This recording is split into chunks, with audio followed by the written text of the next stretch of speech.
ಅಂಗನವಾಡಿ ಮಕ್ಕಳಿಗೆ ಅನ್ಯಾಯ ಆಗ್ತಾ ಇದೆ. ಗೋಡೌನ್ ಸೇರ್ತಾ ಇದೆ ಈ ಪೌಷ್ಟಿಕ ಆಹಾರ.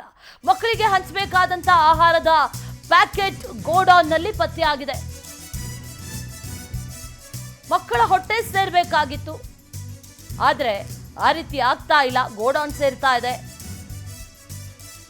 ಹುಬ್ಬಳ್ಳಿಯಲ್ಲಿ ಗೋಡೌನ್ ಮೇಲೆ ದಾಳಿ ಮಾಡಿದ್ದಾರೆ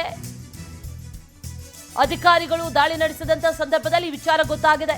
ಗೋಡೌನ್ನಲ್ಲಿ ಅಪಾರ ಪ್ರಮಾಣದ ಮಕ್ಕಳ ಆಹಾರ ಧಾನ್ಯ ಪತ್ತೆಯಾಗಿದೆ. ಹುಬ್ಬಳ್ಳಿಯ ಗಬ್ಬೂರ ಹೊರವಲಯದ ಹಳೆ ಗೋಡೌನ್ನಲ್ಲಿ ರೇಡ್ ಆಗಿರೋದು.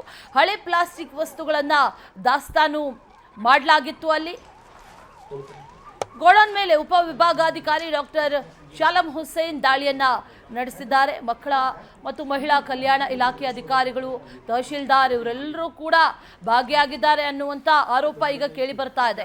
ಇಲ್ಲಿ ಗೋಡೌನ್ ಮೇಲೆ ದಾಳಿಯನ್ನು ನಡೆಸಿದಂಥ ಸಂದರ್ಭದಲ್ಲಿ ಮಕ್ಕಳ ಹೊಟ್ಟೆ ಸೇರಬೇಕಾಗಿರುವಂಥ ಈ ಹಾಲಿನ ಪೌಡರ್ ಪ್ಯಾಕೆಟ್ಗಳು, ಗೋಧಿ, ಅಲ್ಲಿ ಗಮನಿಸ್ತಾ ಇದ್ವಿ ವಿಜುವಲ್ಸ್ ಅಲ್ಲಿ ಅಕ್ಕಿ, ಇದೆಲ್ಲವೂ ಕೂಡ ಈಗ ಅಧಿಕಾರಿಗಳು ವಶಕ್ಕೆ ಪಡೆದಿದ್ದಾರೆ. ಎಲ್ಲವನ್ನು ಗೋಡೌನಲ್ಲಿ ರಾಶಿ ಹಾಕಿದ್ರು. ಅಂಗನವಾಡಿ ಮಕ್ಕಳ ಪೌಷ್ಟಿಕ ಆಹಾರ. ಗಬ್ಬೂರ್ಲಿಂದ ಬರಾತಿಲ್ಲ, ಕಡ್ಕೆ ಹಳ್ಳಿದಿಂದ ಸ್ವಲ್ಪ ಮುಂದೆ ಬಂದು ಲೆಫ್ಟ್ ಒಂದು ಕಚ್ಚಾ ಹೋಗಿದ್ ನೋಡಿ. ಒಳಗೆ ಬಂದ್ರೆ ಸೀದಾ